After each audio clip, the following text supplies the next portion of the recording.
एक पद्धति यह है कि सबको तद्रूप ही मानकर यजन करो। दूसरी पद्धति है कि एक भगवान को भगवान के रूप में, बाकी सब भगवदीय हैं, भगवदीय हैं, भगवान से संबद्ध हैं और इनकी प्रसन्नता से भगवत प्रसन्नता प्राप्त होगी। हम इनका तिरस्कार करेंगे तो भगवान प्रसन्न नहीं होंगे। हमारे पूज्य सदगुरुदेव भगवान श्री भक्तमाली जी एक बात कहा करते थे। बोले एक पंडित जी का राजा से प्रेम हो गया। राजा को भगवत वार्ता सुनाते थे, राजा बहुत आदर करता था उनका, और राजा को भी व्यसन जैसा लग गया। पंडित जी ना आवे और कुछ न सुनावे तो उसको अच्छा नहीं लगे। राजा के सम्मान से पंडित जी को थोड़ा अहंकार बढ़ गया, तो उन्होंने राजा के कर्मचारियों का तिरस्कार आरंभ कर दिया। अब भाई हम आप लोग हैं, बड़े से बड़े लोग भी हमसे जिज्ञासा करते हैं, और अत्यंत सामान्य लोग भी तो कुछ उनके मन में जिज्ञासा होती है कि नहीं, पूछना चाहते हैं। और हम बड़े लोगों को तो कह दें कि हाँ भैया तुम तो ठीक हो, और तुम हमसे बात करने लायक हो क्या, हटो, दूर हटो, भगो। तो जो बेचारा छोटा आदमी है उसको कितनी पीड़ा होगी, कितना दुख होगा। भगवान के लिए और भगवान के भक्तों के लिए, संतों के लिए गांव नगर का भेद नहीं होता, गरीब अमीर का भेद नहीं होता, बड़े छोटे का भेद नहीं होता, क्योंकि वे तो जड़ चेतन जग जीव जत सकल राममय जान, बंदऊ तिनके पद कमल सदा जोरी जुग पान। भेद कहाँ होगा? इसलिए भगवत भक्त का लक्षण है वो किसी का तिरस्कार नहीं करता, जड़ वस्तु का भी तिरस्कार नहीं करता, क्योंकि जड़ता हमारी बुद्धि में है। उस जड़ पदार्थ में भी परमात्मा की व्यापक सत्ता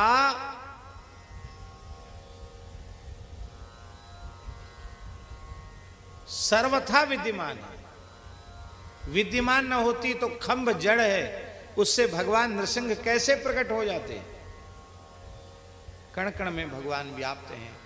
तो जब सर्वत्र परम चैतन्य सच्चिदानंद घन परमात्मा सर्वत्र विद्यमान है, तो फिर जड़ता कहां हुई? जड़ता तो हमारी बुद्धि में है, जड़ता कहीं है ही नहीं। इसलिए किसी का तिरस्कार नहीं करना। पर वो अपमान करने लगे, मंत्री का अपमान, सेवकों का अपमान, द्वारपालों का अपमान, तो वो सब के सब एक बार विरुद्ध हो गए पंडित जी के। तो उन्होंने एकांत में सबने कहीं गुप्त स्थान पर बैठक की। बोले भैया पहले पहले तो पंडित जी बड़े विनम्र थे, अब तो सीधी आंख देखते नहीं है।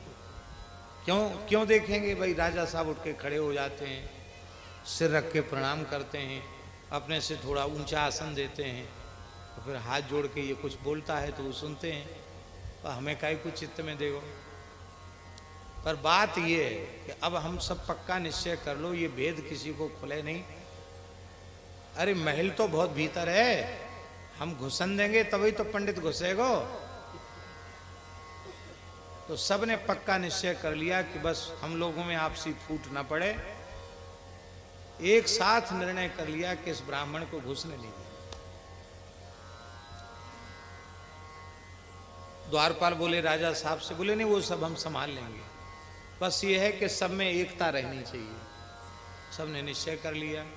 पंडित जी आए तो उनको घुसने नहीं दिया द्वारपालों ने, सिपाहियों ने घुसने नहीं दिया। बोले नहीं, राजा साहब ने मना किया आने के लिए, नहीं वो हो ही नहीं सकता, एक बार हमको सूचना तो करो। बोले क्यों सूचना करें? हम राजा साहब के नौकर हैं, तुम्हारे नौकर हैं, जाओ अपना काम करो। बोले सबको फांसी पर चढ़वाऊंगा, सबको फंदे पे लटकवा दूंगा। बोले कुछ कर लेना, तुम्हारी जो इच्छा हो सो बिगाड़ लेना हमारा। पर हमारे जीते जी तो भीतर घुस नहीं सकते। बहुत प्रयास किया, ब्राह्मण नहीं घुस पाया। 2 दिन 3 दिन तक उसने प्रयास किया, अंत में ब्राह्मण निराश हो गया कि लगता है राजा साहब ही कुछ रुष्ट हो गए हैं, मना कर दिया, नहीं तो नौकरों की इतनी हिम्मत कहाँ से। और राजा पूछे, महाराज पंडित जी नहीं आए? बोले महाराज हम तो बिल्कुल पलक पावड़े बिछाए बैठे हैं, वो आई नहीं, पता नहीं कल भी नहीं आए, परसों 3 दिन तो हो गए। अब आप नगर में हैं कि नहीं पता लगाते हैं महाराज। न पता लगाओ। तो ऐसे झूठ मूठ घूम फिर के आया। बोला महाराज वो तो कथा वांचने चले गए। अरे तो जाते तो थे कथा वांचने, पर हमको बता के जाते थे। अरे महाराज अब आपको बताने की क्या जरूरत रही, आपने इतना आदर दे दिया ना, चले गए, कोई बात नहीं। अच्छा कोई बात नहीं, गए तो गए। तो सप्ताह वांचने गए हैं, 7 दिन बाद तो आ ही जाएंगे, 8-9 दिन, 10 दिन में आ जाएंगे। 10 दिन हो गए, पंडित जी आए नहीं। अब क्यों नहीं आए? कहीं दूसरी जगह से? बोले दूसरी जगह तो नहीं गए महाराज, बड़े दुख की बात है, जहाँ कथा वांचने गए थे वहीं मर गए।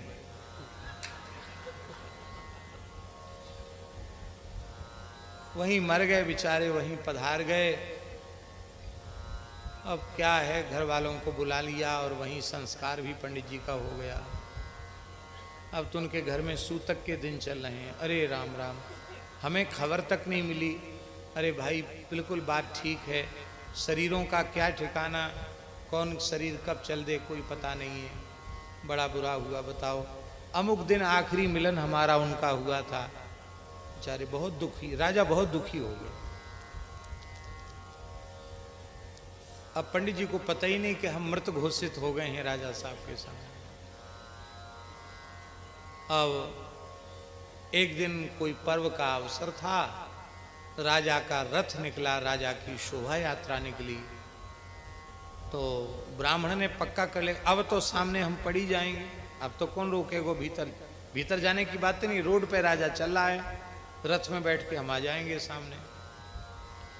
पर वो सब जो सेवक थे राजा के कर्मचारी, उन्होंने पहले से ही पक्का निश्चय कर लिया कि पंडित कहीं भी मिल जाए उसको अंदर कर दो, जब राजा साहब चले जाएं, क्यों नहीं तो पोल पट्टी खुल जाएगी। पंडित जी को किसी गुप्तचर से खबर मिल गई, भनक पड़ गई कि हमको पकड़ के बंद करने वाले हैं। तो वो पहले ही एक बट के पेड़ के ऊपर चढ़ गए, पत्तों के झुरमट में एकदम ऐसे छिप गए। पूरा गांव, चारों क्षेत्र घूम लिया सेवकों ने, पंडित जी कहीं मिले नहीं। अरे बोले डर के मारे कहीं बहुत दूर चले गए पंडित जी। अब कोई बात नहीं, राजा की सवारी निकलने दो। राजा की सवारी जैसी निकली तो बट के पेड़ के नीचे से जैसी रथ निकला, सोई पंडित जी ने चिल्ला करके कहा, राजन आपके सेवक हमको आपके निकट आने नहीं देते हैं।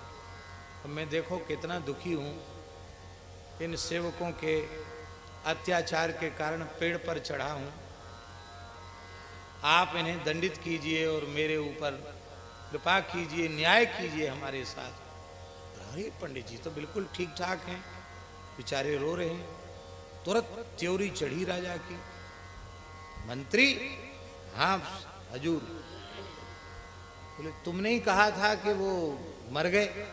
ये तो है सरकार, हम आपसे झूठ कैसे बोल सकते हैं, मर के इसी बट पर ब्रह्म राक्षस बन के रहते हैं।